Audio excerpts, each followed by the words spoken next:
咁就係男子嘅捕捉賽啊，咁啊 Scratch 嘅比賽。咁啊呢個呢，亦都係今日第4個金牌嘅誕生。咁嚟到呢，就係男子捕捉賽啦。咁啊總共呢係跑60個圈嘅。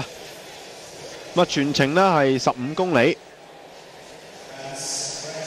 咁有嚟自係捷克啦、法國啦、德國啦、澳洲啦、波蘭、意大利、荷蘭、瑞士、哥倫比亞同埋哈薩克嘅車手。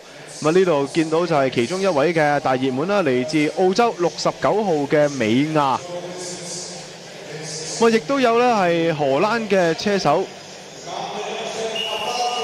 史奧廷加。而香港車手郭浩廷呢，亦都有參加比賽嘅噃。亞洲車手除咗有郭浩廷之外呢，亦都有嚟自係泰國、日本嘅車手都係有參賽。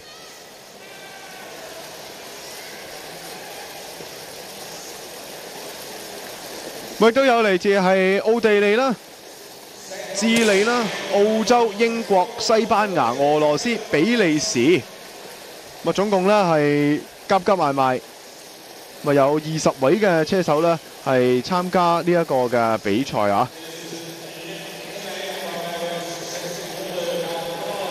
香港車手郭浩廷同樣都有參加比賽。香港呢，其實較早前喺男子隊際追逐賽呢，亦都係派出郭浩廷啦、張敬樂啦、張敬偉啦，同埋呢係蔡奇浩啦係出戰。喺17隊當中呢，係攞到第17位。成績當然啦，就同歐洲或者係世界各地嘅隊伍呢係有所距離。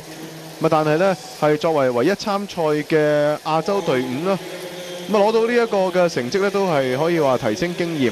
喺當時嘅4000米嘅比賽入邊呢，就係4分15秒6。同希臘啦最接近嘅呢13秒1呢，都爭咗2秒幾。呢邊呢，郭浩廷呢亦都係出戰第2個項目啦。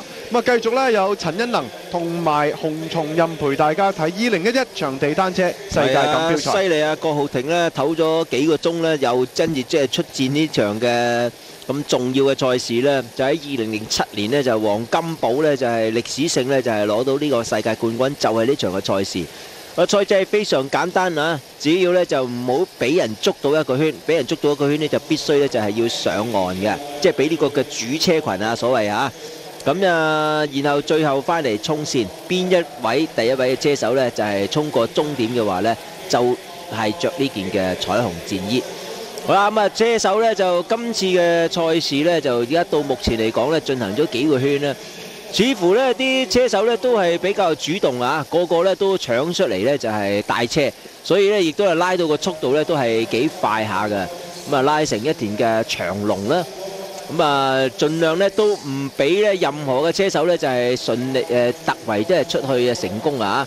咁所以呢就個個車手呢都係觀察住呢即係其他嘅對手。咁啊呢一場嘅捕捉賽事呢就唔算係呢個嘅奧運嘅項目嚟㗎，所以呢就我哋見到呢就係法國嘅選手啦，咁啊佢亦都呢就係前呢個嘅世界冠軍嚟嘅。咁到底郭浩廷喺今次到底會採取一個乜嘢嘅戰略呢？我哋大家呢就可以留意啦。咁可能呢就喺呢個嘅4公里嘅追逐賽嘅隊際嘅追逐賽事呢，對於佢嚟講呢可能係一個熱身嚟嘅。因為佢哋都知道呢，就要贏呢個嘅世界級嘅車手呢，都係比較困難。咁啊，當係一個演練啦。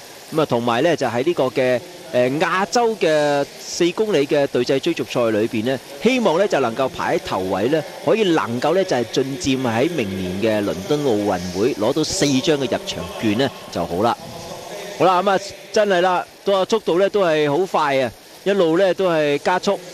所以咧就拉到呢個嘅主車群呢，嗰個嘅長龍呢都幾長下嘅。咁啊，每一位嘅車手呢都試圖呢都係搶出去呢就係進攻。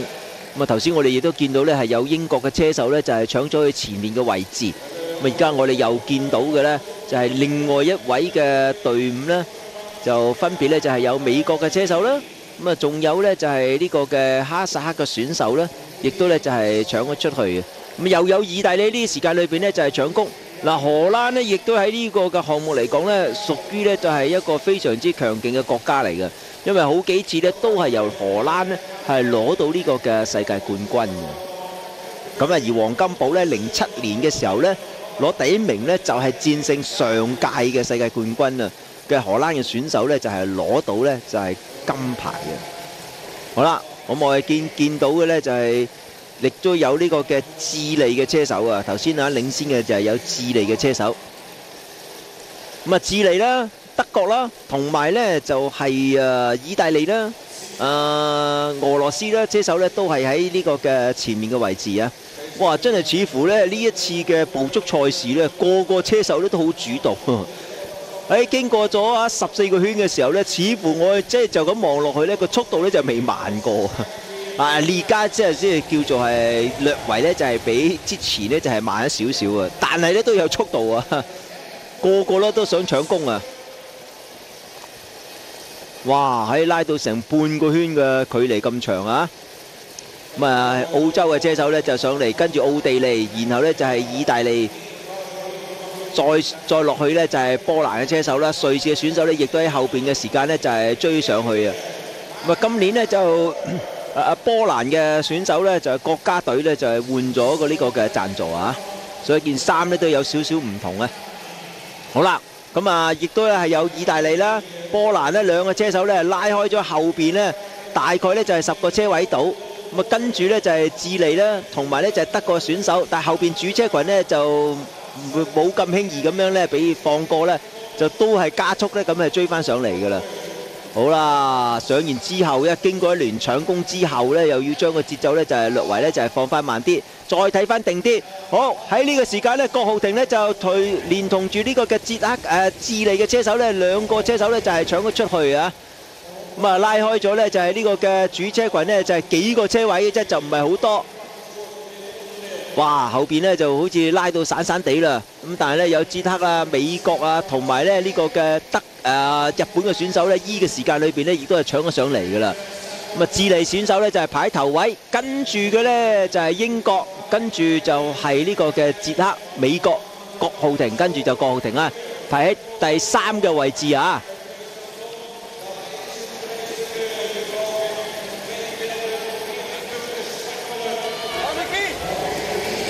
哦，馬來西亞嘅車手呢就退出比賽啦。馬來西亞車手受傷啊，咁亦都係4位亞洲車手當中嘅其中一位啦。咁啊就係嚟自馬來西亞嘅安蘭啊。咁而日本車手呢就勝一大，咁啊亦都喺呢度見到。咁1982年出世啦，咁啊近年都係其中一位日本最出名嘅單車手嚟㗎啦。咁啊，之前咧喺亞運嘅期間啦，亦都就喺嗰個嘅資格賽攞第5啦。咁啊，但係去到決賽呢個成績就係差少少。咁啊，37個圈啦，仲有嘅比賽先至係完成嘅。佢都見到咧，就係泰國車手咧，亦都已經咧就係喺藍色區域嗰度咧就踩緊。係啊，勝一大咧呢個時間裏邊咧就搶咗出嚟啦。咁啊，勝一大咧都係我哋嘅香港捧場客嚟嘅。咁啊，好多嘅華南中嘅賽事咧，佢都有嚟到香港咧就係作賽嘅。我頭先咧都試圖咧就係搶咗一段時間咧就係出去，好快咧咁就俾呢個嘅大集團咧就係追翻上去㗎啦。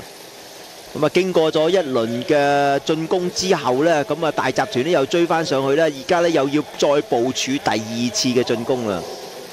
咁啊，前面呢就有幾位嘅車手呢，分別呢就係有法國嘅車手、波蘭嘅選手啦，同埋呢就係呢個奧地利嘅車手呢，就喺前面嘅位置。咁啊，意大利嘅車手呢，就係 keep 住咗喺呢個嘅第4個位置。澳洲呢個時間呢，亦都就係保持到喺呢個第2個位置啦。後面呢，亦都主車群呢要發力啦。哇！呢場比賽真係好睇啊！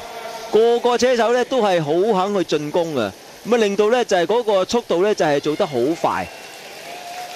哇！咁啊，只係差唔多呢比賽呢就已經去到一半呢，只係用咗8分幾鐘，分鐘呢就16分鐘呢就可以搞掂成場嘅賽事㗎啦。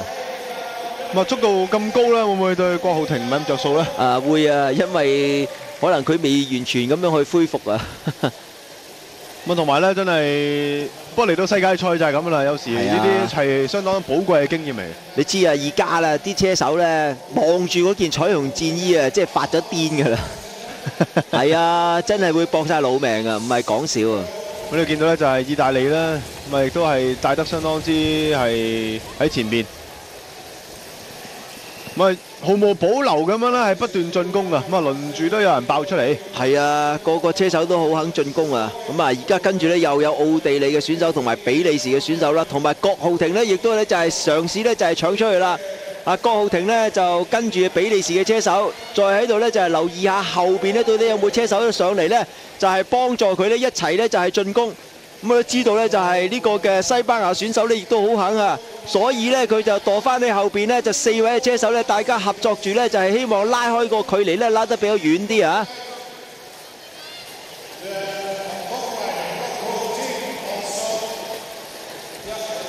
哇！個個都好似咧，就係呢個嘅籠裏邊咧放出嚟咁嘅，個個都好似餓咗好耐咁啊！個個都好肯搶攻。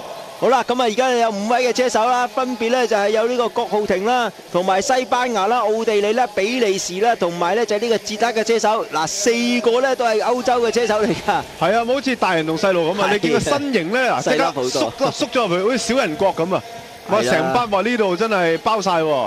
係啊，呢個好位嚟嘅喎，好位，如夾住呢啲發達啦，醒目啊！郭浩廷真係即刻提升3成喎，好似叉電咁啊！喺嗰個位，好嘢。好啦，咁啊睇下佢能唔能夠咧，即係搶到呢個更加有利嘅位置啦。4位嘅車手咧就係帶住呢個郭浩廷啊。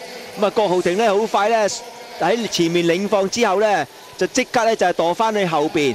咁啊，後邊咧亦都有一位嘅車手，哥倫比亞車手咧喺呢個時間裏邊咧就係搶咗上嚟。一共咧就係有6位嘅車手啊，咁啊帶住咧呢個嘅車速，咁啊竟然咧就喺咁多次嘅搶攻裏邊咧，唔通呢一次先至叫做真正成功？後邊咧呢個大集團裏邊咧已經分成咗3個嘅小集團啦。咁呢一個咧就對於郭浩廷嚟講咧會有一個較為佳嘅優勢啊，因為咧就係後邊咧都係你虞我詐啦，就自己顧自己咧就變咗咧就削弱咗後邊追翻上嚟嗰個能力啊。嗱，我哋喺呢度望到咧，就係已經係有3個嘅集團噶啦，睇下能唔能夠咧可以把握住呢個優勢咧，可以 keep 住啦。如果能夠追到啊前面嘅一個嘅即係落後咗嘅位置嘅車手咧，望到咧轉側出翻嘅時候咧，都見到佢哋個囉柚噶啦。咁啊，如果能夠咧可以能夠追到上去嘅時候咧，就會好踩好多啊！好啦，咁啊，但係後邊咧，一知道咧就前面嘅6個咧癲㗎，喺咁嘅階段裏邊咧，後邊咧都加速啦，追翻上去，似乎個距離咧拉翻近咗少少啊！咁啊，仍然咧都係6位嘅車手係領先緊㗎。好啦，咁啊，郭浩廷咧亦都喺呢個時間咧就係咁以帶一帶，因為佢都好清楚，唔好阻住地球轉啊！因為咧佢揾佢帶，其實冇乜着數，冇乜着數，反而係等後邊嗰啲追佢上嚟。咁所以咧，佢而家咧就真係可以話咧，如果係派錢嘅話咧，佢唔單止袋6000蚊，係佢袋15000蚊啊，應該袋晒着數咗。其他人嗰啲都俾埋佢啦，已經因為其他啲唔係香港居民啊嘛。係啊，咁啊呢度犀利啊！咁啊都仲係咧，就係呢6位，但係咧後邊跟咗上嚟啦，已經。啊，因為後邊都取得好快啊！因為知道咧，如果放走呢6個車手咧，真係好唔掂啊！哎呀，郭浩廷咧冧冧地啦，升咗上去咯，升咗上去啦，就墮翻去後邊。咁啊，睇下佢能唔能夠咧跌翻落第2組，然後就係靠住咧就係第2組咧就拉翻上去，冇錯啦，佢黐翻喺個龍尾度。咁啊，始終咧都係跟翻住。咁一共咧前面有6位嘅車手，跟住咧就後邊有4位，然後再後邊咧又有3位嘅車手咧上嚟啊！一共咧就有11位嘅車手啊！